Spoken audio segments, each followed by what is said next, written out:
Hey everyone, and welcome back to Miss Azrael's Gaming. So we're going to continue Paranormasight, the Seven Mysteries of Honjo. If you remember in the last episode that I did, we found out where the final curse stone was actually held by the serial killer that was brought up, I believe, in the last two episodes. I think he was brought up. So let's go ahead and start the game and see where this is going to head. I'm really curious if Tetsu's going to be able to stop this guy. So let's go ahead and continue with Detective Setsu's sorting things out. So, Hajime Yoshima's death, Nejima's threat of mass murder, the problems just pile up, putting the detective's goal of collecting all the curse stones in jeopardy. Tsumi leaves Ero to handle the investigation while he catches a quick break. Tetsu Tsumi, 9 a.m. Kishibori Park. At least I don't have to worry about the curse stones when it's in the morning. Sorry for the wait, boss, but I managed to gather some information. Took you long enough. Forensics finished their investigation and the body's been carried away. That said, we're still closing the park to the public, at least for the time being. This place was really giving me the creeps last night, but it looks pretty normal now with the sun out. So, I want to make sure that I look everywhere before I talk to him. Alright, I found another one of those mockingbirds. I have a feeling I've been missing those, though. He's been up all night gathering information. Must be nice to be young and have that kind of energy, but I'm glad to have him on my side. It gave me a chance to rest up. Things at the station were pretty hectic, but I managed to get some info. Let me fill you in. Thanks, the floor is yours. A total of 3 mysterious deaths were confirmed in the area, including the one in this park. So let's start with that one, the young man we found here. He's been identified as Sojo Oki, 25 years old, a regular old office worker who worked around here. He died of asphyxiation due to water in his lungs. He drowned. He drowned? In the middle of the park? That's not possible. It's got to be the curse we're dealing with here. About that, boss. Isn't this park associated with one of those 7 mysteries, too?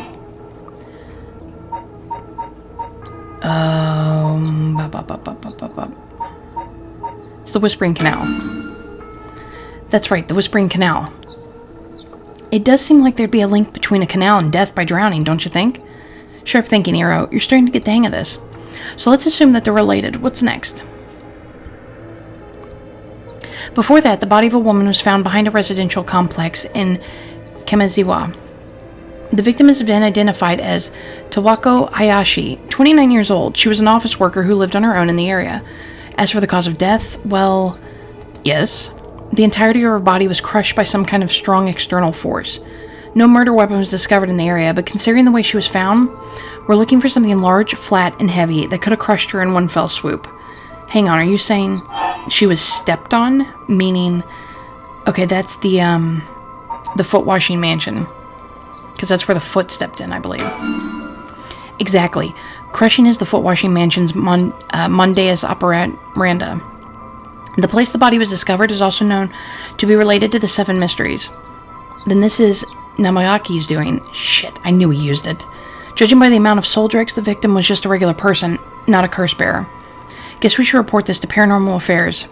Got it. And as for the third victim? He was identified as Kohei Junanochi, 32-year-old, a teacher at Kamagata High. He was found in the school's courtyard. Cause of death appears to be external trauma from a fall or heavy blow. The impact crushed his arms and legs. Since he was found in the middle of the courtyard, he couldn't have fallen from the gymnasium or the main building. A teacher dying at the school, and not just any school, Kamagata ones of the 7 mysteries. Oh, that was the one that we just did with the girl. That is the Fool's Procession. Right, it's where the Fool's Procession is supposed to be. It's too big of a coincidence. We can't rule out the possibility that this death was also the work of a curse. I see. Either way, it seems all 3 victims can be tied to the 7 mysteries. There's probably a curse bearer at the center of it all, pulling the strings. But you've got a point. All these strange deaths do point in one direction. That's right, and Hajime's case wasn't all that different either. He also died of mysterious causes in a place connected to the Seven Mysteries. Problem is that the timing doesn't match up. He died before the curses were activated. Could he have been hit by a different curse, one that didn't have anything to do with the Seven Mysteries? That's a thought, but if that were the case, we'd be dealing with a powerful practitioner, one who could pull off a curse like that without using a curse stone. There aren't many people in this day and age who could do something like that. Oh, really? I see. I don't know too much about that stuff. I'd be more surprised if you did. Well, looking at these deaths, it seems like many of the curse bearers acted last night. But we can't rule out that they were more killings from which the bodies haven't been found. Yikes, I hadn't thought of that. But there is one silver lining. Judging by my own curse stone, it seems that the curses can't be activated while the sun's out. Oh, that's great news. So basically we're safe during the daytime? Exactly. It's also likely why Najima gave us till dusk. He must have known the curse stones couldn't be used during the day. Either way, we got till nightfall to settle this. It's time we flushed out the other curse bearers. Aye, boss. Let's do this. At the moment, we only know the identity of 4 curse bearers, you included. Yotaro Nagamaki and had the foot washing mansion, and Hideki Arashi had the ever-burning lantern. We've got both of their curse stones. And then there's Najima, who claims he has the one-sided reed. Yeah, that about sums it up. Okay, so notes of known curse bearers. We have Yako Sasaki, he has the Fool's Procession, or Yako Sasaki, she has the Fool's Procession. The Haunted Clappers is Haru Shijima. The Evergreen Beach is Tetsu Susumi. The Foot Washing Mansion is now owned by Tetsu Susumi.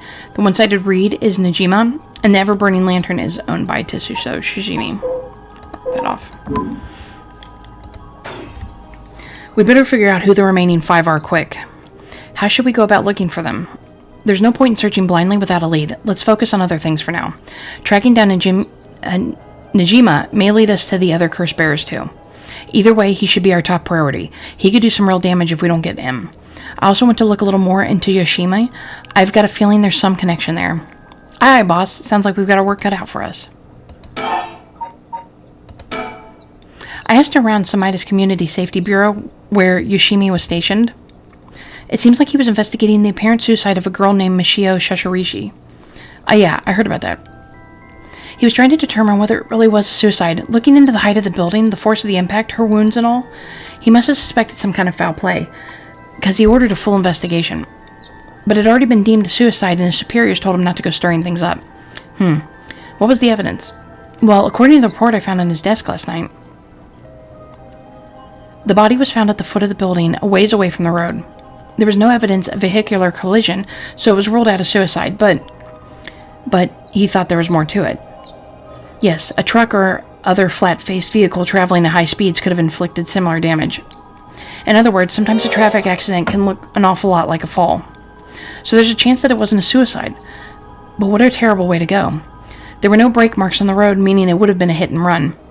The vehicle would have hit her without slowing down at all. This is turning into quite the grisly case. But the vehicle couldn't have come out from a collision like that unscathed. Exactly, so I asked the traffic bureau to keep an eye out for any vehicles with frontal damage. But I haven't heard back from them yet. I don't think they're looking very hard. So we've got no proof. That said, if it was a traffic accident rather than a suicide, it's possible that someone silenced Yoshima because he was on the verge of discovering the truth. That's true. You think the driver is the one who did it, Min? Not quite. Yoshima had already talked to forensics in the traffic bureau, right? His death would have covered things up. You're right on that. Even if the suicide was a cover-up for the hit and run, it doesn't seem like enough reason to kill a cop. Oh, that's right. Unrelated, but I got something else too. I managed to get a hold of Michio Soreishi's address. Yoshima went there a bunch of times over the course of his investigation. Might be a good idea for us to drop by too. Good thinking. Hopefully that'll get us some more leads. Alright, let's move on to the next topic. Remember the girl Yoshima met with the day he died? One Hitomi Akuda? Community Safety didn't have any contact information for her on hand. Not even an address? Well, they had her parents' information, but when I called, they said they hadn't heard from her in a month. Lots of family issues, from the sound of it. They even said they didn't want anything to do with her anymore. That said, she still goes to school once in a while, so we might be able to find her there. Not sure we really have the time for a stakeout right now. But she could be a key witness. Can't we have Community Safety track her down for us? We can ask, but it might be tricky to get it done today. For starters, Kamagata High School is closed today. Ah, because of the teacher that died. That's right. Alright, but if that's not something we can do today, we may have to forget about it. Let's move on then. I got some information about Yoshima's fiancé from Community Safety. Her name is Mayu Kazuwa, 27 years old. She works as a beautician in the area. Look, I even managed to get a picture of her. She sure is a beauty. But, oh boy, here it comes. But what? Community Safety hasn't been able to contact her since Yoshima died. Not by phone or at her house. In other words, no response. Dead silence. There it is. Can't things just be easy for once? Okay, so we have Mayu Kozawa. Female beautician.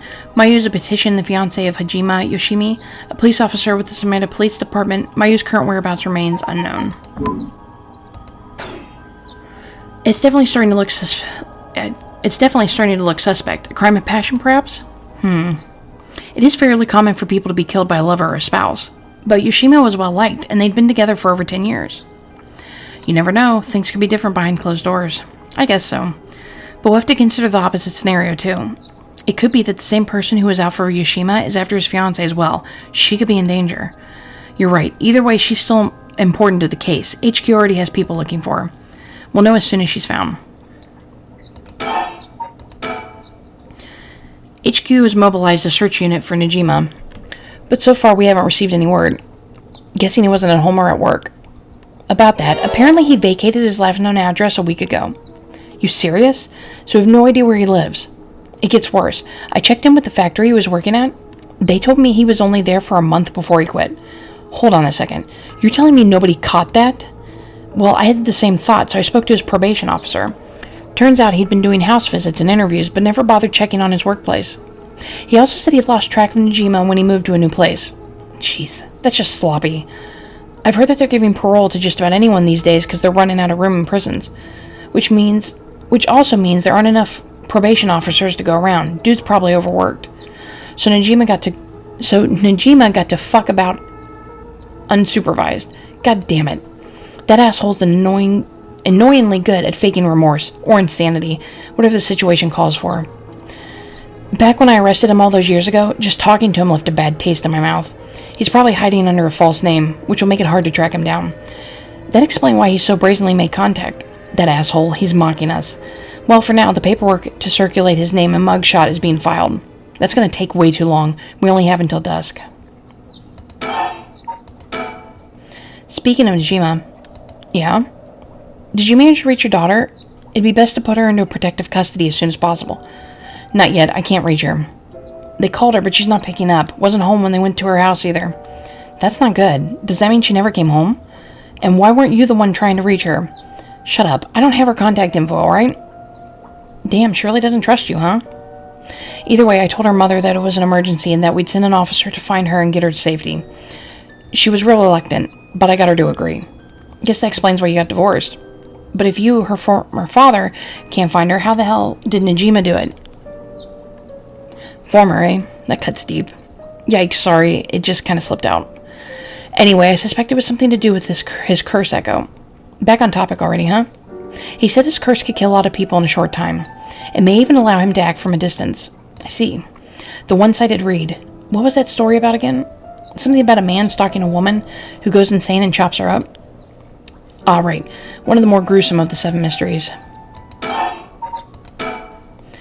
As for Najima's whereabouts, all we can do is throw more people at it till we find something. I'll check in with HQ frequently to see if they've got any updates. And that's about it. Shall we continue our investigation? We could go to Kamagata High School to look into Hitimo Okoda, or to Michio Sasari's house to find out more about her.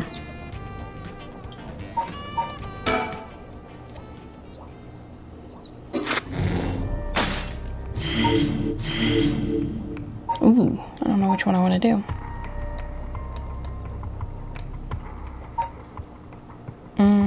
Let's go ahead and continue with the detective. With dusk fast approaching, they have no time to waste. With that in mind, Tatsumi and Iro direct their investigation toward Komagata High School and the Shirashi residence.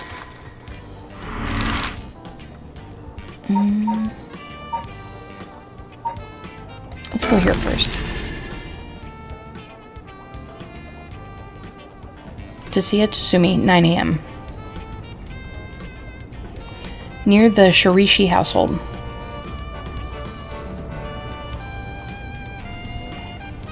It seems like Mushio's house is at the end of this road. We don't want to intimidate them, so maybe I should go alone. The houses are really crammed together in these narrow alleyways. Strangers like us walking through definitely stand out. It really feels like old Tokyo. It's quiet. This place is normally pretty lively, full of people coming and going. But it seems like everyone's decided to stay inside because of the recent incidents.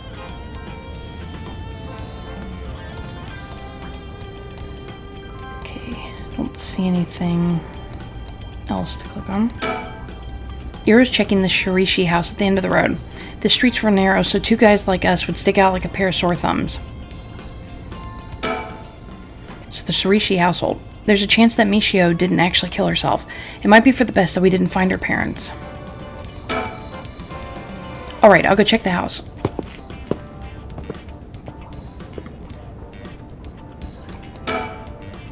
Iro's off checking the Shirishi household. I'll just wait till he gets back. Rishi household, this chance. Okay, I already read that.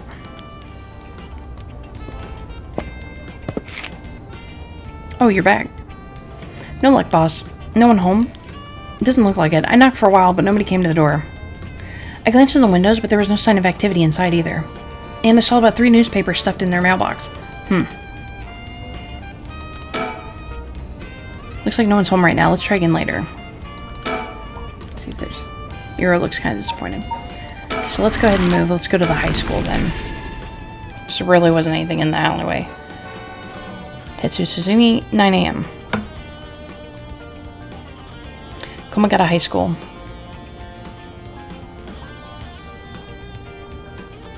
Here we are, Komagata High. Classes are suspended for the day, so the students are just kind of wandering around aimlessly. Komagata High's gymnasium also serves as a polling place and an evacuation center. A lot of buildings around here are still made of wood, but this place looks safe and sturdy. The news of the dead teacher has also attracted a fair share of rubberneckers. The atmosphere is kind of tense with this many cops around.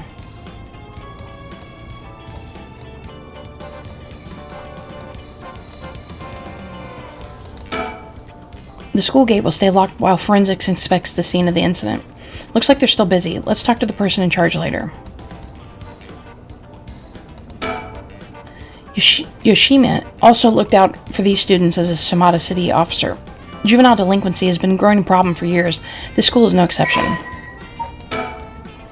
Okay, so juvenile delinquency. The midpoint of the Showa era saw a marked increase in delinquency among young people. A wave of violent incidents targeting teachers as well as students and often involving weapons consumed the nation's middle and high schools. Bosozuko motorcycle gangs also enjoyed their heyday around this time. Japanese arrest rates reached a historical peak during this period, and pompadoured Yankees and female sukeban delinquents became a common sight of the streets. This youth rebellion is often framed as a reaction to the universal education policy or the pressure of highly competitive entrance exams, but its causes are likely manifold and extending far beyond the deficiencies of the education system.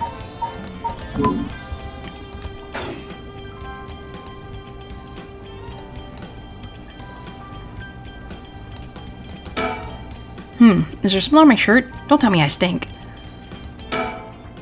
This place isn't only connected to the cases because the students were under Yoshima's jurisdiction. It's also the site of the Fool's Procession, and of course where that teacher was killed. Seems like a likely place to find some clues, don't you think? Alright, speaking of, what is it? You said Paranormal Affairs can't help us right now. So why don't we get that psychic high schooler you mentioned to help us? A lot of people involved in this case lead back to the school anyway, so it might make things easier to have them with us. For a guy who questioned me on the legality of working with them, you sure seem eager to exploit underage labor. Hey, who said anything about exploiting them? I just want to give our young experts the opportunity to shine. When'd you become such a smooth talker? Anyway, I'm afraid I don't know where they are. Oh, I see. I wonder if there's anyone who could help us scout out the area.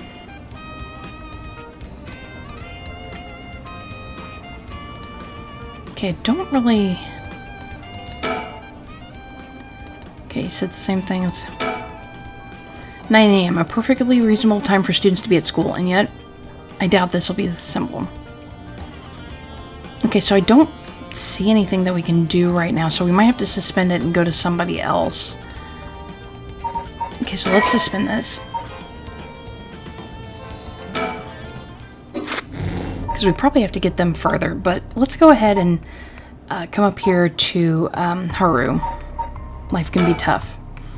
Throughout the night, Richter continues to gather information about the cursed stones, while Haru lies awake until dawn, preoccupied by the prospect of bringing her lost child back to life. Haru Shigima, 10 a.m. Shigima Mansion.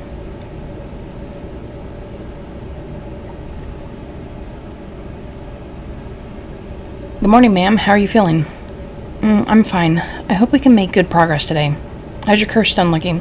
I haven't felt anything from it since sunrise. Interesting. It's possible that its powers can only be unleashed at night then. That aside, why are you so late this morning?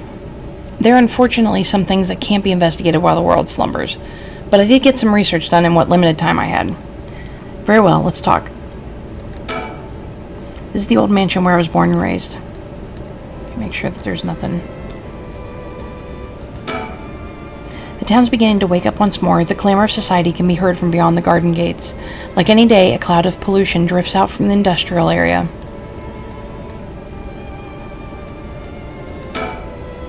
No one's in the mansion at the moment. The door has been locked shut. The housekeeper has already left after cleaning and preparing food. Okay, I don't see anything. He's looking a bit tired. He must have been up all night investigating. By the way, there's something I wanted to talk to you about. And what's that? Our current plan is to steal a cursed stone that's already absorbed soul dregs, but I'm wondering if it would suffice to not steal, but instead negotiate with the curse bearer and have them use the right for our purposes. Oh? I mean, I suppose that would accomplish the same, but do you think it's possible? So as long as we offer compensation, it may prove much easier than you'd expect. Compensation? Cash, for instance. That wouldn't be off the table for a family as rich as the Shigimas, would it? Of course, why any amount would be fine if it'd get the job done. And what monetary matters lead me to regrets the way it did back with the ransom. Okay, with that the option on the table, let's figure out our strategy. Do you have a curse bearer with whom we can negotiate in mind? Not yet. Surprisingly, it seems the other curse bearers haven't been that proactive about collecting soul dregs. Did you see the news this morning? No, I haven't. Overnight, 3 mysterious deaths were reported in this area. They've yet to announce the identities of the bodies found, but they've been nicknamed the Honjo serial killings. It's garnered quite some attention on the streets. Oh my. Only 3. That's what I thought. Even if the victims were curse bearers, just 1 or 2 wouldn't be enough soul dregs. And for what those cursed stones are capable of, a mere 3 victims seems a little on the low side. With this little activity all through the night, the curse bearers must be a cautious bunch. What's holding them back? Are we not all after the power of resurrection? There may be still some undiscovered victims, but it doesn't seem like anyone has gathered enough soul dregs yet. We might have to set up some bait to spur them into action. And then we offer them the deal. None of the curse bearers seem proactive. I wonder if the situation could be what the mastermind who kicked it all off intended. Now that's an interesting theory. You think there's someone behind this all? You mentioned hearing an agonized voice telling you to kill when you first obtained the curse stone. That doesn't sound like a coincidence to me. Someone agitated the curses in this area on purpose, and they're likely after the rite of resurrection as well. So you're thinking this person is not one of the curse bearers. You've got a sharp mind, ma'am. Though it might seem obvious for the mastermind to become a curse bearer and collect soul dregs if they were after that rite.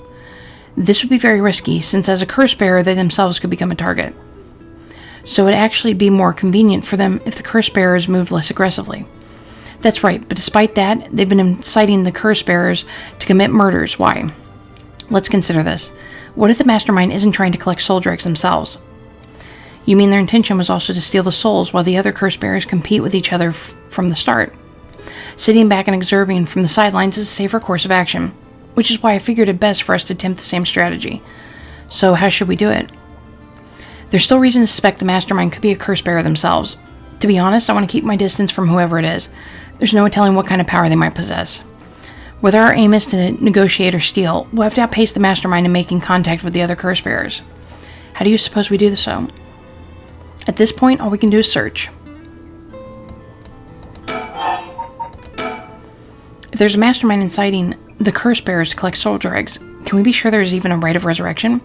Good question. The rite could be nothing but a myth fabricated to spur the curse bearers into action. Seeing it might be for naught. Do you want to give up, ma'am? Never. Understood. After all, we never know the truth unless we see it for ourselves. But we'll do it without using the curse ourselves. By the way, I met a few people who seemed like potential curse bearers last night. I did some investigating into all of them, but I only managed to get detailed information on 2. You're quick. I suppose that's to be expected from an investigator extraordinaire. I appreciate the flattery. First, there's Ayomi Tono, the girl we talked to before, though she isn't a curse bearer herself. She's a student attending T University of Art. She currently lives alone in an apartment near Michidori Park. You even determined her address. You're not one to be underestimated, Mr. Investigator Extraordinaire. I called every single university with Yoki in this curriculum pretending to be her parent. I went around to check on her place on the way here. It doesn't seem like she returned home last night. I'm worried she might have run into some trouble. Didn't you attempt to follow her last night? I'm embarrassed to say, but I couldn't. She shook me. I couldn't keep track of her. And here I thought you were an investigator extraordinaire. I'd like to learn more about her, but it would take some time. She's planning to steal the curse stones just like us. It's best we act carefully around her. Next is the tall man who was dressed in black. I met him in Kinchurchu, who stood out with the way he dressed. I managed to get some good information from him. Impressive. What can I say? He works as a secretary to Haku Soap's chairwoman. I believe his name is Takumi Yumikyo. The Haku Soap's headquarters and factory are both located in Honjo, correct? Yes, they've been here for a while, but it's only in the past 10 years that the company has shown significant growth. I remember seeing the chairwoman on the news a few years back. She seems to be very shrewd. With the increase in sales, I assume she'd want her factories running at full capacity. But with the harsh restrictions against industrial waste, a lot of factories with older equipment had to be shut down. That's right, even 10 years ago, there were many complaints about chemical plants dumping waste into the river.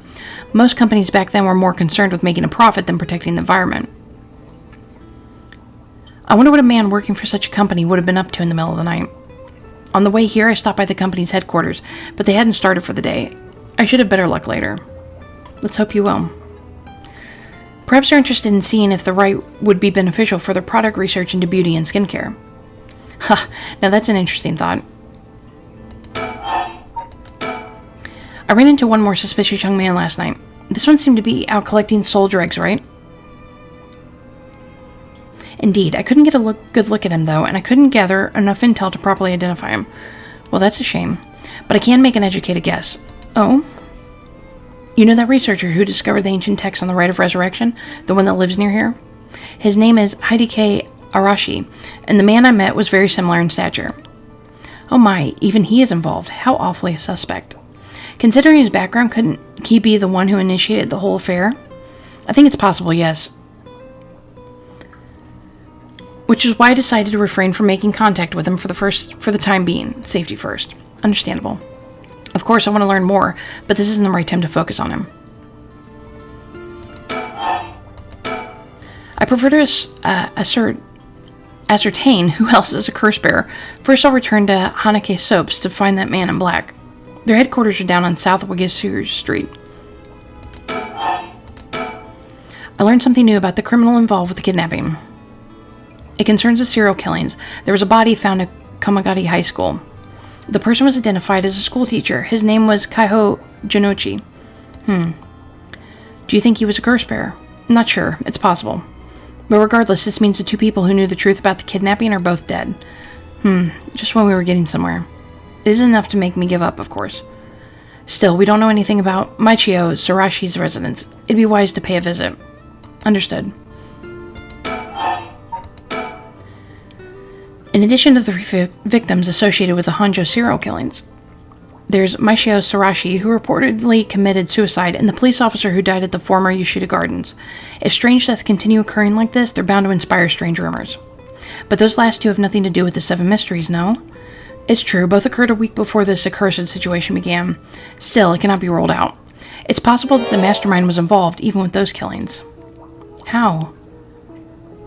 What if there were preliminary steps to awaken the 7 mystery curses? Can we really assume they're unrelated just because the timing doesn't match up? Or rather, the police officer's death is so baffling that it'd be easier if it were connected to these curses. The victim wasn't the type to be caught off guard easily. You seem to know a lot about this. I suppose we weren't strangers. My personal feelings might be wrapped up in this one too. I see. If you were to investigate this matter more, you might get a lead on the mastermind. You're right. If we wish to focus on the mastermind's identity, this would be a fine starting point. We might even discover more deaths related to the curses on the way. We should pay attention to today's news. Well, that's all I have to report. Shall we continue with our investigation? What do you want to do? If you still can't use the curse stone, taking a walk should be a fine place to start. Right, let's go together. I want to see what's going on for myself. In that case, I'll trust you to decide on where we go, ma'am.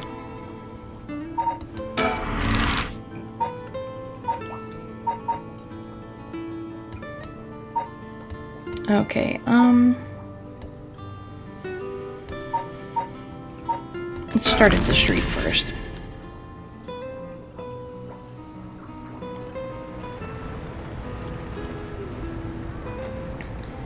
The Hanako Soap's headquarters are on the other side of South Wigirsu Street. They were closed when I visited this morning, but it appears things are up and running now. To think a small soap-making company could grow so much in a short time. They have factories and warehouses throughout the area now. You can see why director and now chairwoman Natsu Yonemamori is called the Queen. Okay, so Hanako Soaps, a chemical producer that ranks 4th largest in the domestic detergent market and 7th largest in the cosmetic market. From its humble beginnings as a small soap factory established after the war in 1946, founder Natsu Yamamori utilized her feminine perspective and a well-timed economic boom to boldly lead the company into new markets. Even as the market grew crowded with industrialization of Samada City, the company continued to expand, digging its roots deep into the area. In particular, it established itself as a household name by focusing its branding towards the rapidly expanding convenience store market. Its flagship products now include cosmetics, detergent, soap, shampoo, and more. The company's name, Hahaku, can also refer to kasurai, a type of patterned fabric.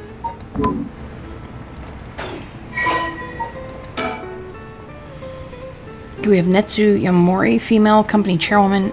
Natsu is a former president of Hanako Soaps, a large chemical company. Though she retired from her position 2 years ago, she still wields great influence over the company from her position of chairwoman.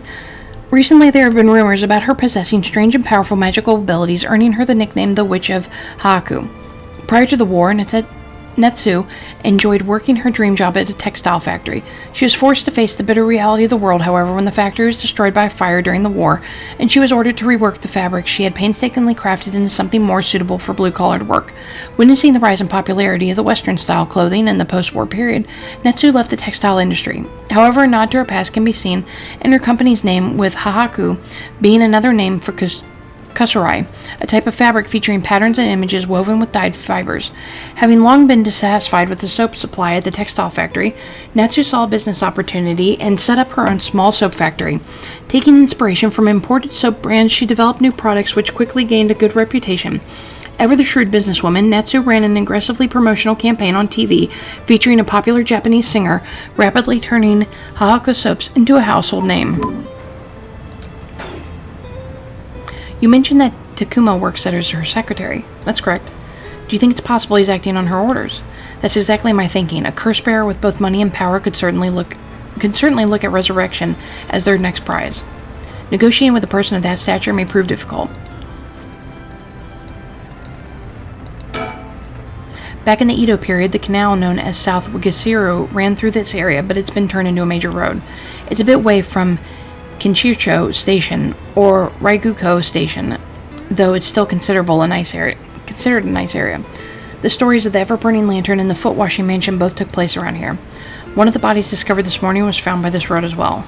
This is quite a lively area, huh? I suppose you could call it somewhat of a city center. Okay, South Wigigarasu Street. A Wigigarasu partitioning ditch refers to a waterway dug into the middle of the road so as to divide it. At the dawn of the Edo period, the Honjo district was little more than a collection of suburban rice farms. As the area became more developed, the South Wigigarasu was evacuated was evacuated in order to drain rainwater into the Yokojinkan River to the east. Though it served the people long and faithfully, it was converted into an underground culvert at the beginning of the Showa era. In the present, no trace of it remains on the surface, but the street that bears its name.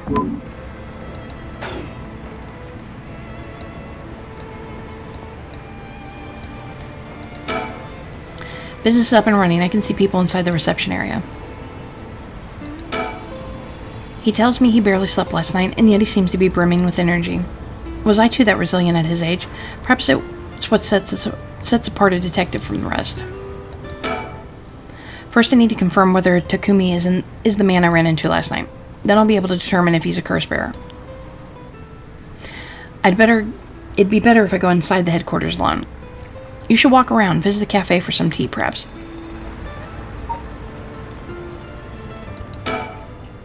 Okay, he's just gonna say the same thing. I'm gonna go in. I may be a while, so feel free to find somewhere to kill time.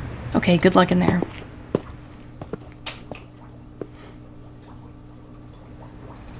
Sorry to keep you waiting. How did it go? I'll fast forward to the conclusion. I met with Takumi. There's no doubt he's the same man I saw last night, but it doesn't seem like he's a curse bearer. But that doesn't mean he has no connections to the recent curses. He knew about the Seven Mysteries. He even guessed we had a curse stone of our own. Excuse me?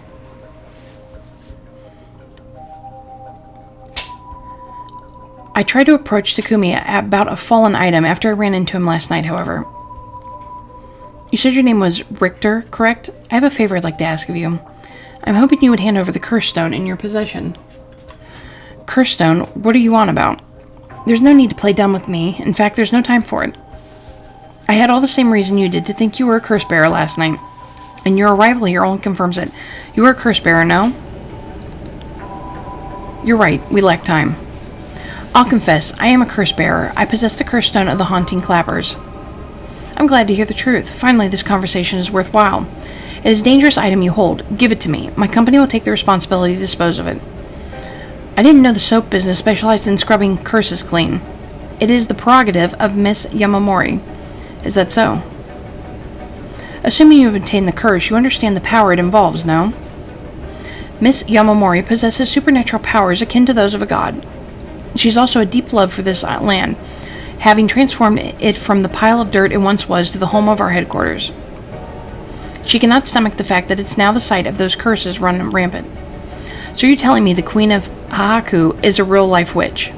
She wouldn't appreciate being called that, mind you. There's a sorcerer by the name of Saigen Gamoda, who's gallantly working behind the scenes, exorcising spirits and the like.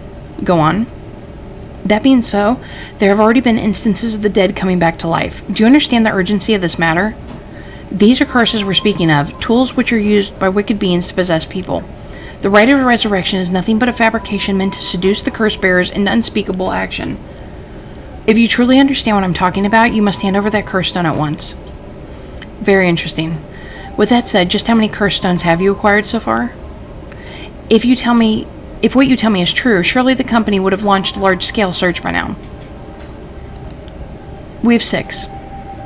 6? Whoa. I can rest at ease then. And there, I thought I was at risk of being cursed. It seems we're on the same page. If that is the case, you should hand over your curse stone immediately. I'm sorry to disappoint you, but it's not actually in my possession at the moment. Considering its importance, I've been keeping it in hiding. Really now. Then I'll accompany you while you retrieve it. I'm sorry, but I got something important to attend to, but I promise I'll return with it later. Very well. Then you won't refuse to provide your address and telephone number, I presume? How prudent of you. I'll oblige.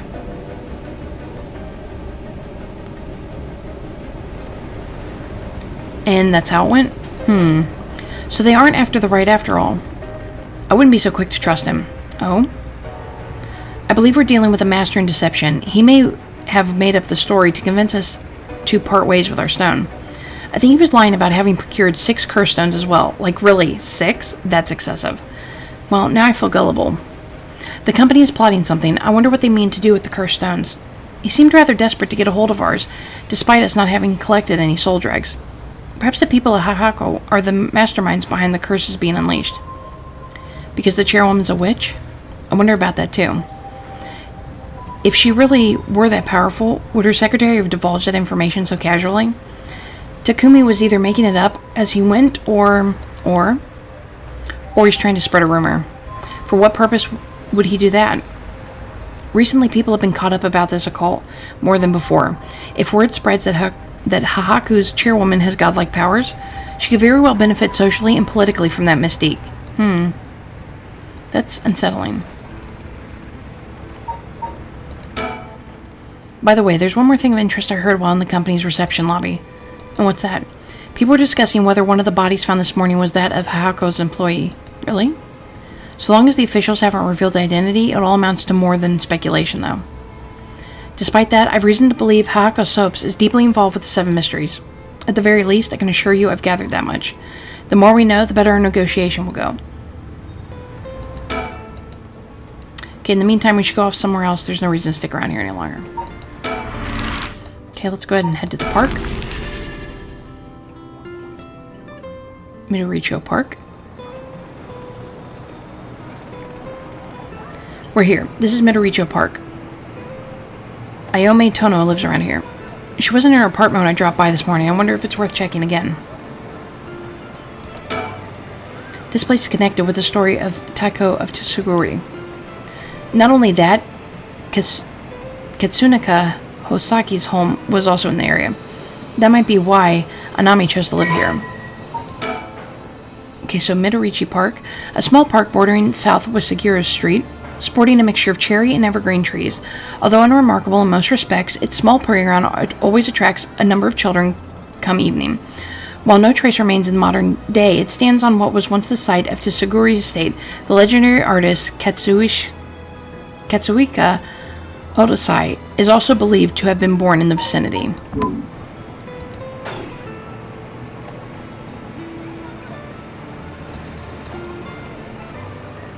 Okay, make sure I can't look at anything else. It's always heartwarming to see children playing in the park. Richter seems to like kids, perhaps because they're on the same wavelength. We won't get much done standing around here. Why don't I go and check out Anami's apartment? You don't mean to speak with her, do you? No, I prefer to get an idea of what she's been up to. I'd like to see whether she's been at home or not, just to potentially get a trace of her movements. Then be my guest. Okay, it shouldn't be long.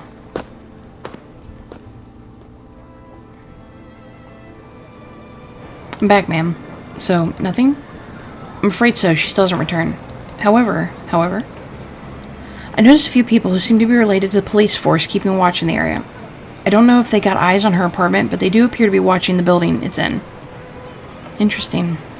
You've got a sharp eye to have noticed them despite them being so covert. What can I say? It's part of the job. However, it meant I had to refrain from knocking on her door or looking through her windows. I wasn't able to check her electric meter or mailbox either, unfortunately. You were planning to go that far? We won't make much progress sticking around here. Okay, so let's go ahead and move. Let's go back to the school. Come and go to high school, front gates. Here we are at ground zero, Kamagata High School. I guess it's logical that the police got this place shut down. The teacher's body was found here after all. It's as if the students have nowhere to go now that the school's closed. It seems the officers are still inspecting the scene. Entry has been strictly prohibited. The news has attracted a bunch of curious onlookers, huh? That works in our favor. The more people around, the better we can blend in. Oh, I already clicked on that.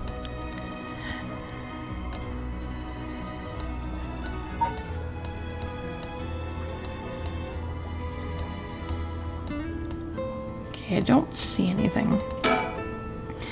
He appears to be wary of those police officers. Maybe the police really do have something against private investigators, just like in those detective novels. Yeah, I don't see any other place to click. This place is said to be connected with the story of the Fool's Procession. I wouldn't be surprised if a curse bearer decided to turn up. However, I need to find out if the teacher was a curse bearer or not. I expect the police to be baffled since they don't know about the curses. I can ask around and see what the students have to say. Well, let's inquire. Alright, I'll go ask the students about Michio. I'm back, ma'am. So what did you learn? That school kids sure love a good rumor. I was practically drowning in stories about Mr. Junichi and Michio, most of which seemed dubious at best. Not surprising. Most of what I heard was hardly worth a second thought, but there was one story that caught my attention. Oh? Some believe that Michio is the one who killed Mr. Junichi. Really? The story's got two pieces of evidence to back it up. One of them wasn't news to me. Apparently, he's been mumbling that Michio was going to kill him for some days now. A fellow teacher overheard his mumbling and told the students. And then it spreads like wildfire, I suppose. Rumors that juicy don't stay secret for long. As for the other piece of evidence, a pigtail girl in her school uniform was seen around school late last night. Go on. Although numerous people claim to have seen the girl, not one of them saw her face. Some are proposing it was Michio brought back to life, or that it was her vengeful spirit. But it's not like Michio's the only high school girl to wear pigtails. This rumor might have been made up just to fan the flames. But if it were true, I'd want to get a hold of her in order to hear her side of the kidnapping. If she's alive, that'd be ideal. There's still one more thing I should mention. I discovered where Michio lived. A student had a list of student addresses on hand. That's an amazing find. I believe all the students actually have a copy of said list. It truly worries me how easy it is to obtain what should be confidential information. Imagine what would happen if that information got into the wrong hands. Well, so far it hasn't, no? Sure, let's hope it stays that way. In the meantime, it's now possible for us to visit Michio Shirishi's house. I can imagine the students are uneasy after learning of the murders. It may do them well to stay home for some time, if not for fear of their safety. The police are probably too wrapped up in solving the case to be concerned about students' mental health. I can see that. Okay, so let's head to our house. Near the Shirishi household.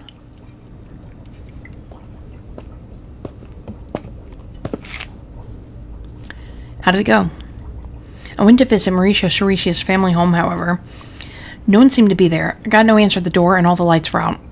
It seems to have been empty for a while now. There was a stack of newspapers out front. Don't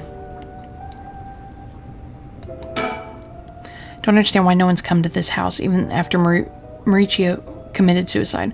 I wonder if this place is okay. So I was trying to click on the surroundings. It's a bit quieter over here. It is a residential area, after all. All these run-down row houses really scream working class, don't they? Okay, make sure we're not... I never liked these messy and cluttered back streets. They give me the jitters every time. It's reassuring to have someone as strong and tall as Richter accompany me. He looks so unfazed.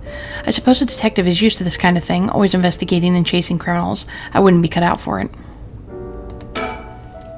Social connections run deep in working-class areas like this place, so I decided to talk to the locals. I met a few nice old ladies who were kind enough to give me the scoop.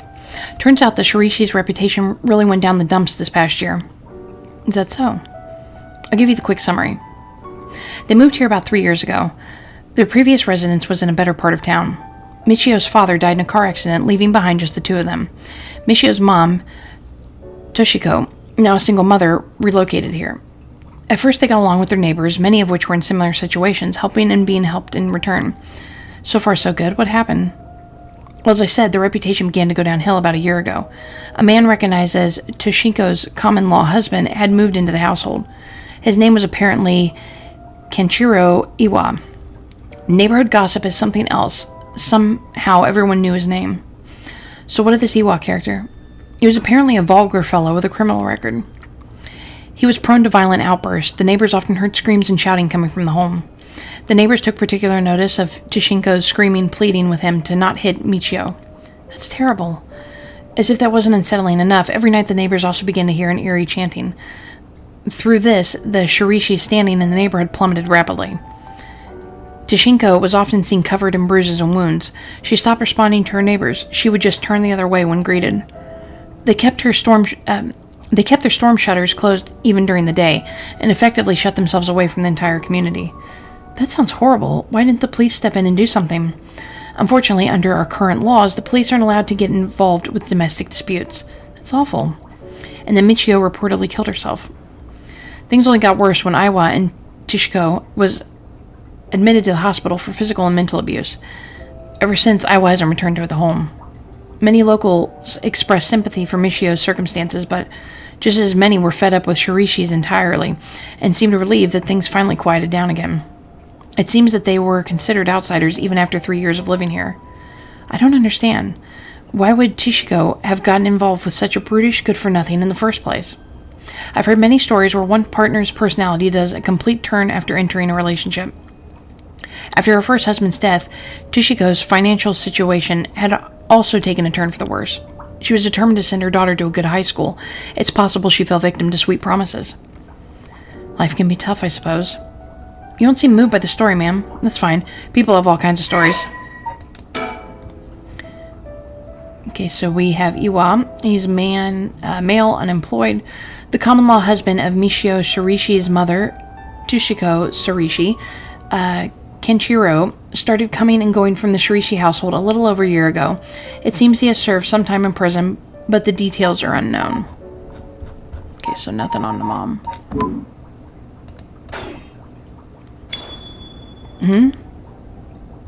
Oh, so you came here too. What is it? Could you repeat what you know one more time for me, Richter? Oh, so they met up now.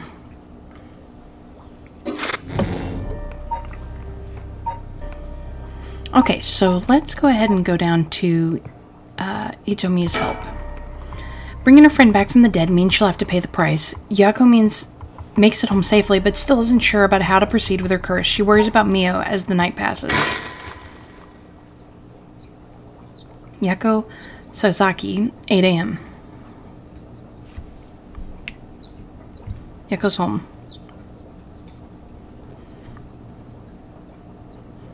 Oh, good morning, Yako. Huh? Yako, rise and shine. Huh? You're up.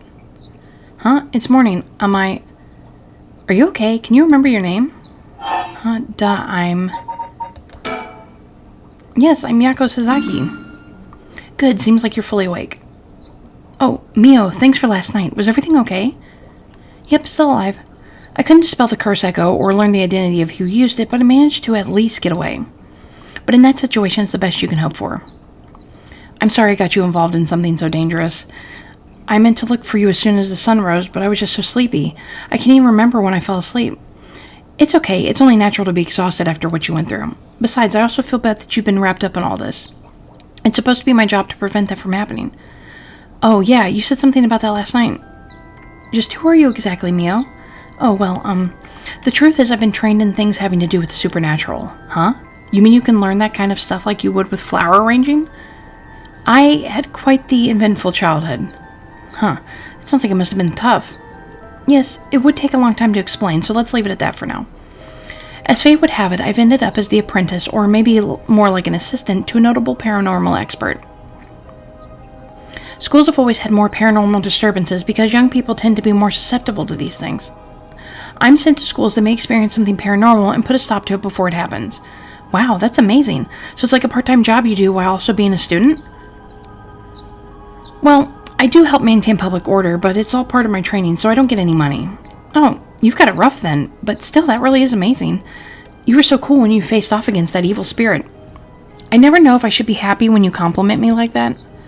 But anyways, that's why it's up to me to resolve any paranormal issues at school. That's why I'm going to look into the cause of all this. But for now, let's head back to school. Yeah. Oh, do you have your curse stone?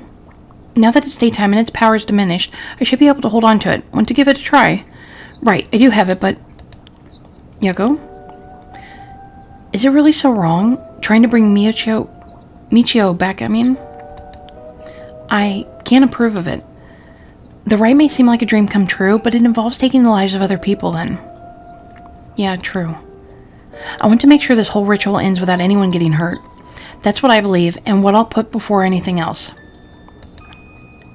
I'm sorry, but is it okay if I hold on to it? Yako. I promise I won't use the curse no matter what, but maybe there's some other way. I just have this feeling that I shouldn't give up on the possibility just yet. That said, I'll help you, even if it's to stop the curses. For the Michio that still exists within me, I'll settle things so that we can move forward. Okay, but if you ever feel in danger, you can give me the curse stone at any point. Right, thank you, Mio. Okay, then, let's go. Okay, so Candy Shop Sonora, an old-fashioned candy shop located on the street corner in Honjo. It has been in Yako Sasaki's family for 3 generations. On the weekends, you can spy Yako watching over the store, cooking manjukie, and playing traditional tops and card games with the local children. The traditional candy shops are known for selling cheap treats for kids. It is not uncommon to see these largely privately owned businesses become something more like general stores, selling food, drinks, utensils, and other daily necessities. Many families operate candy shops on the dirt ground floor of their home, known as a doma, with a space in the back where customers can eat manjoyaki, as well as arcade games and capsule toy machines in front. Such facilities make them attractive places for children to play and gather. However, the harsh reality is that traditional candy shops, which thrived during the period of high economic growth, when many confectionery manufacturers entered the market, are experiencing a steady decline due to the rise of convenience stores and changes in children's interest and taste.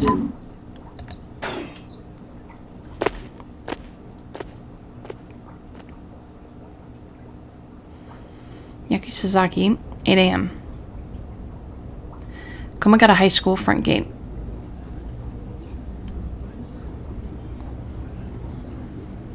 Huh? I thought it unusually noisy. There's a big group of people and police in front of the school. Did something happen? If the police are here, then something must have. I'll go ask. Thanks.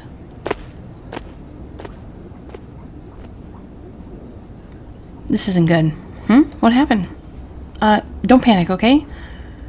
The first teacher who came to work this morning found something. Okay. Mr. Jinochi was found dead in the middle of the school grounds. What? They're closing the school for today.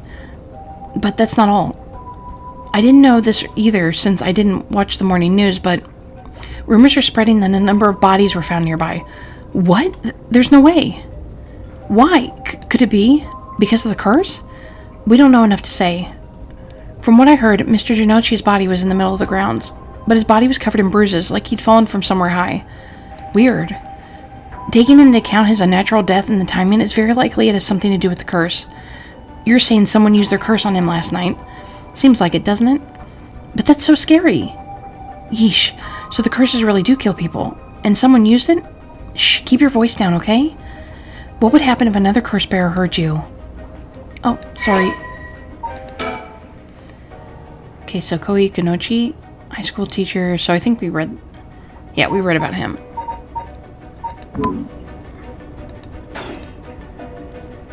I wish we had a little more information, but they've locked up the front gate. Maybe we could sneak in through the back entrance. That person over there. Isn't that Hotima Okuda? You're right, that's unusual. Oh, but she was at the school last night, too. She must know something about Mr. Jinoshi. Let's see what she has to say. Oh, Mio, wait for me.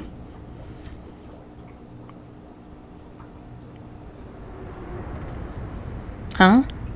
So you're telling me the two of you were the ones at the school last night? No sense hiding it, then. Plus, I owe you one, Mio. I'll tell you everything I know. Thank you. She owes you? Oh, yeah. Right after I transferred here, there was a bit of trouble. She gave me one of those, what was it? Exorcisms? Huh, so that's what it was. I gotta ask about the exorcism. Hitomi, were you possessed by some kind of evil spirit? I don't understand it all too well myself. What can I say? But what I can say for sure is, thanks to Mio, the weird symptoms that were happening to me all went away. Yep, some people are born with a natural sensitivity to the paranormal. They tend to end up isolated as they struggle to relate to the people around them. They also tend to draw spirits to them naturally. This can cause strange symptoms they don't understand, like headaches, muscle stiffness, and hallucinations, even memory problems. I'm sure it must have been very hard. So that's how it works, huh? Do people always have their personality taken over when possessed too? It is possible with spirits who have a very close relationship to their targets, like siblings or a parent and child. But you almost never hear about people being taken over completely. It's when the two parties aren't in sync that those negative effects can start to appear. So the seances or whatever you see on TV are all bogus? Not quite. There are mediums and diviners who can align their minds with the spirits they call. Though there are people on TV who are just putting on a performance. There are people who in life had extremely powerful spirit sense or deep connection with that person, but even they shouldn't be able to completely take over the person they possess, and even if they could, it'd only be enough to pressure them to choose certain behaviors that wouldn't be unusual for them to do on their own to begin with. But if that's the case, wouldn't you not know if you were choosing that behavior on your own will or not? Hence why there are lots of cases where people don't even realize they're possessed. Though the spirit may influence the behavior and memories of the host, the deeper their connection in life, the easier it is for that to occur. I see. Getting possessed by spirit is pretty complicated, huh? It must have been tough for you being possessed for so long, Hitomi. Whatever might happen to me doesn't make any difference. Me being able to see spirits and stuff has nothing to do with how things ended up like this. Yeah, it's not like being able to see them is your fault either. The same goes for me. Maybe it's just something we have to live with. I think you have a knack for it yourself, Yaku. I bet you could see them too with a little training. I think I may pass. So that's why you do the job you do, huh, Mio? I thought she was a weirdo when she showed up all of a sudden saying she was going to exorcise me. If you hadn't said anything, I probably would have knocked your lights out. You tried to perform an exorcism on her without telling her anything? You see, in my experience, most people don't understand no matter how much I explain. They only accept my explanation after they see the results. I guess that makes sense. Did you hear about Mr. Jinochi? Heard about it. I've known about it since last night. I saw that asshole bite it on the school grounds myself. What? You saw it happen? Tell us about it. What happened exactly? Don't really know myself. It was pitch black. What I can tell you... It was almost dawn, probably around 3. He started freaking out all of a sudden, ran out of the ground like something was chasing him, then screamed. Ah, somebody help me, forgive me, Michio. Or something like that while he was running around. Michio? He mentioned Michio? Was there anyone else on the grounds? It was too dark to see from where I was, but for just a second I think I saw a girl in a school uniform with her hair in braids. Oh? I didn't go out to make sure, so it could have been nothing for all I know. Then I heard him begging for his life, like I was wrong and I'll do anything. Then all of a sudden his arms and legs snapped, even though he was just standing there. His arms and legs broke without anything being done to him? He fell over and quit moving, so I thought I better get out of there. Then he croaked. That's all I saw. I see. But what you've told us? It almost sounds like Michio's ghost chased him down Mr. Jinochi and killed him. Hell, if I know anything about that, I'm just telling you what I heard him say. Did you tell that story to the police? Nope, and I ain't gonna. Can't count on them for shit. Not like they believe such an insane story anyways. Right. But there must be at least one person in the police worth trusting, right? Yeah, I guess. There was this one cop who always got on my case about stuff. But he died just the other day. Oh, did he? I'm sorry to hear that. Everyone who gets involved with me ends up dead. Maybe I really am cursed. Pisses me off. You've got it all wrong. The spirit that possessed you wasn't that kind of spirit. Huh, it wasn't? Yeah, this was just an unfortunate coincidence. Though I'm sure that was hard enough for you. That's all I know about that asshole's death. Hey, Mio, I've been thinking something. The way she described it reminded me of something. The way Mr. Junko died, it sounds a lot like how Michio died. Of course, I didn't see it myself, but the state Michio's body was in, it was like she had fallen from high up. Could they have been killed by the same curse? I don't think so. The curses of the Seven Mysteries hadn't manifested when she died. And if we can trust what the spirit board said, then Michio died in an accident. Oh, right. That's all I know about that asshole's death. I guess we have to talk about this. Hitomi, last night before you witnessed Mr. Jinochi collapse, can I ask what he and you were doing in the classroom? You gonna tell the cops? Oh, right, with everything that happened with Mr. Jinochi. They'll suspect you if we told them we saw you with him last night. Anytime something happens with someone like me, all those shitty adults start jumping to conclusions. I understand, I won't tell them. You wouldn't have been able to kill him anyway. If you say so, then I don't mind telling you about it.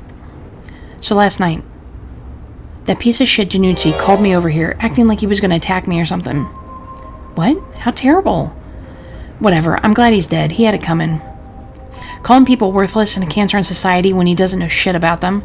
That asshole was the one always acting like scum if you ask me. Is that so? Could you tell us in more detail why he called you out in the middle of the night? It's hard to explain where to start. Okay, so it's misdeeds. What did you mean by Mr. Janucci acting like scum? Was he doing something bad? You know Michio Shirishi, right? The girl who killed herself? Michio. I don't know everything, but that creep of a teacher had some dirt on her. And he was using it to blackmail her. Called her up after school and make her do whatever he wanted. What? What do you mean when you say whatever he wanted? I'll leave it to your imagination. Nothing that a couple model students like you would ever get involved in. No way, that's how... What do you mean by dirt? I don't know anything about this. How could I have not known about this? Yuko, I know how you feel, but try to calm down. You got guts acting like you were her friend. Jinochi really did a number on both Michio's body and soul. She probably felt she couldn't tell anyone, like she had to suffer alone. No, how terrible. Hitomi, how do you know about this? I just happened to walk in on it. I know the spots around school people go to when they want to stay out of sight. He ran off in a panic when I yelled at him, asking what he was doing. Walked in on it. I couldn't just leave her alone, looking like she was about to cry, so I stuck around for a bit. She told me everything that happened in whispers. She probably figured I wasn't the type to spread that stuff around. But she never asked for my help. She told me that she was fine and to keep it secret. Michio, why? She probably thought she just had to grit her teeth till it was through. She was naive. I tried to tell her that if you give guys like that an inch, they'll take a mile. She kept saying about how it was her punishment. She was soft. No. Of course, Janucci didn't change. He kept on doing what he was doing. I don't understand either of them, but that's as much as I was involved. And then she killed herself. Nothing I can do about it now. Hitimi. I can't say her name now. Hodima, if you knew about it, then why didn't you... You're trying to say it's my fault? She told me not to say anything. She told me she was fine. So what the hell more responsibility do I have other than what I already did? Yako, there's no point in blaming Hitimo. Michio, why? Did you hear what this dirt was? Nope, never heard what it was. But from the sound of it, he'd been blackmailing her since about a year ago. For that long? The dick probably caught her doing something she shouldn't have been. She looked well behaved, but there's more to a person than meets the eye, you know? There must be some reason. Don't know, got nothing to do with me. So, last night, how did it start? Ah, right. Remember that nosy cop I mentioned who was always on my case? He died at the former Yoshida Gardens a couple days ago. Yoshimi was his name. He was part of the juvenile division. He didn't look like a cop at all. Real rough guy, but good at looking out for folks, so he was the only one I could talk to. Huh, so there was someone like that with the police? Too bad he ended up dying. Oh, another thing, one time he suddenly introduced his fiancée to me. It was hilarious seeing a big guy like that act like a shy little kid all of a sudden. She told me that she was like me when she was my age and that she was on my side. It must have been a terrible loss for her too. Yeah, I do feel a little bad for her when I think about how sad she must be. And I saw him at the gardens the night he died. Oh no. Whenever I would get worked up over something, Yoshimi always took me straight to the park. Then he'd listen to whatever it was I was pissed off about. That day, he called me over there like usual. But something seemed off about him, like he was worried about something. Worried about something? Yeah, he asked me for a favor too. That was pretty unusual. A favor? What kind of favor? He handed me a weird talisman and asked me to hold on to it for him. A talisman? Yeah, just a normal good luck charm. I figured that's it. Then sure, I'll take it. I have it with me now. But that wasn't all. Then he told me that he wanted me to look for a talisman Michio Shirishi had that looked like this one. Huh? Michio? What does she have to do with this? Yoshimi had been meeting up and talking with her. While they were together, he noticed that she had like a special talisman or something. But apparently Michio always avoided the subject. A talisman that Michio had? He knew that I knew her, so that's why he asked me. He said, could there have been something that Michio couldn't tell even the police about? I know things at home were a little complicated. From what I heard, Michio was keeping her mouth shut about Jinochi was doing to her. Hard to talk with the cops when someone's got dirt on you. And I didn't squeal or anything about Michio either. Michio, what is it that that had such a strong grip on you. So basically, Yoshimi didn't have his eyes on Michio, but her talisman too. But after she died, he didn't know where it ended up. So since I knew her from school, he wanted me to look into it for him. Is there something special about the 2 talismans? I wonder why he gave it to you.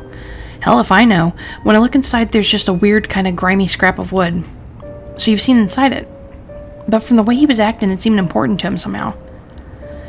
But to be honest, what he was asking is such a pain in the ass. I figured he had to be serious about it. Oh, and since he died right after that? Yeah, he even said to me, if anything happens to me, take those 2 talismans. Give them to a guy named Nakagashi at the police department. Knowing what I know now, he probably felt that something was going to happen to him. Nakagashi? Do you know him, Mio? No, I've just heard the name, I think. So there really is a Nakagashi. That's a relief, at least. Anyway, it didn't feel right just ignoring a dead guy's last request. Hitomi. Yeah?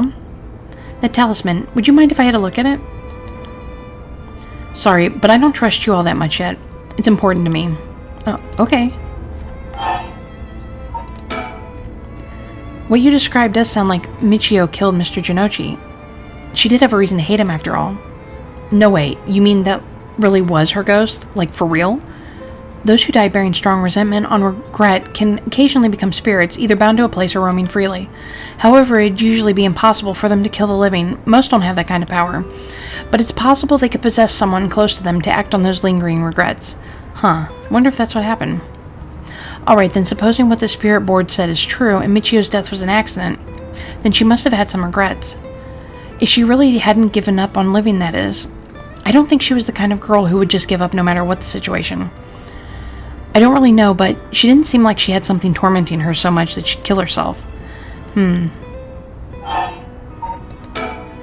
So, last night you were looking for the talisman Michio had. Yeah. And I figured that piece of garbage teacher would know the most about Michio. I asked him yesterday afternoon if he knew anything about her talisman. He gave me some cryptic response like, I can't talk about it now, come to the school tonight. He even gave me the code to the lock on the back entrance. He seemed pretty willing to give it out, so I wouldn't be surprised if he's used it for secret meetings before. Yuck, I can only imagine. We climbed over the front gate to get in. So yeah, we met up in the classroom in the middle of the night. But nothing he said made any sense, like that I was really Michio and stuff like that. He went on and on about how it was my fault and that if only I hadn't been around or something. He grabbed a hold of me, breathing heavily.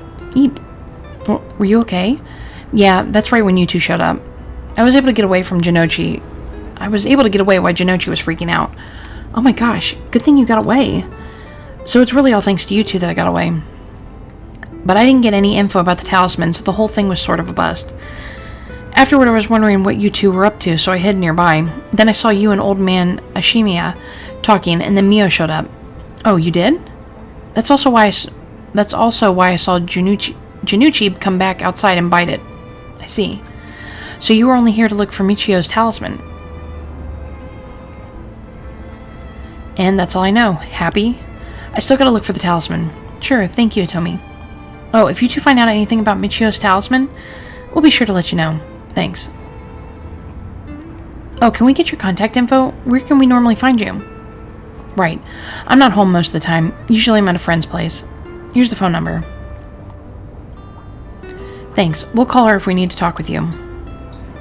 And, what is it? You're easier to talk to than I imagined. I was kind of scared at first, but not anymore. Shut up. You were the one avoiding me. Anyway, catch you later. And don't die out there, okay? Thanks. We'll be careful.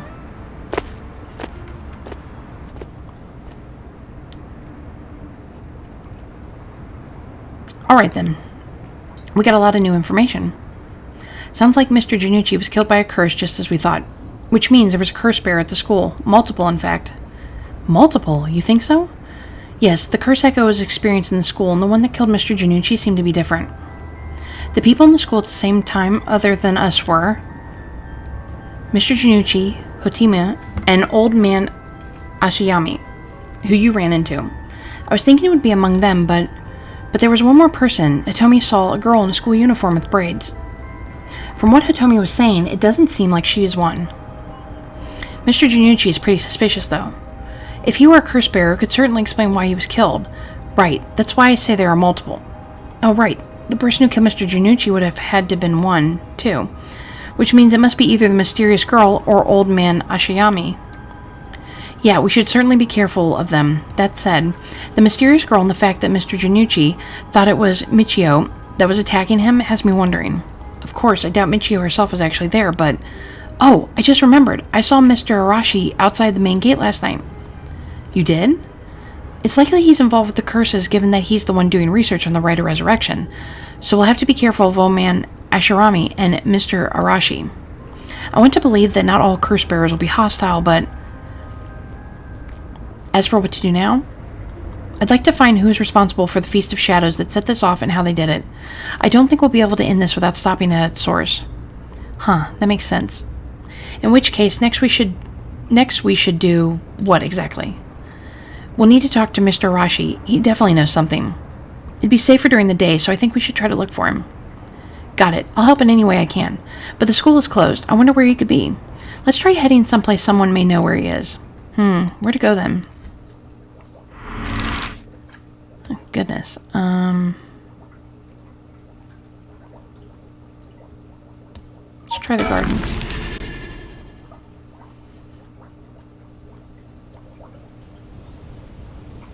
Yoko Sasaki, 9 a.m. Former Yoshida Gardens.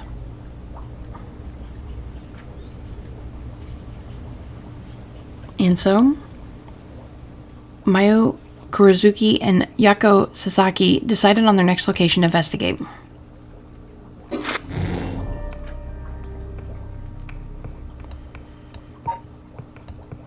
Okay, guys, so we're going to end it there for now. The story is definitely picking up and has become really interesting for me. Let me know in the comments, what you're thinking about it. It's kind of crazy where this is going, and I guess all the characters are going to meet up at some point, which is going to be kind of fun to see how this turns out. So leave a like, subscribe if you haven't, share this video with somebody who might enjoy it, and I'll see you next time. Bye.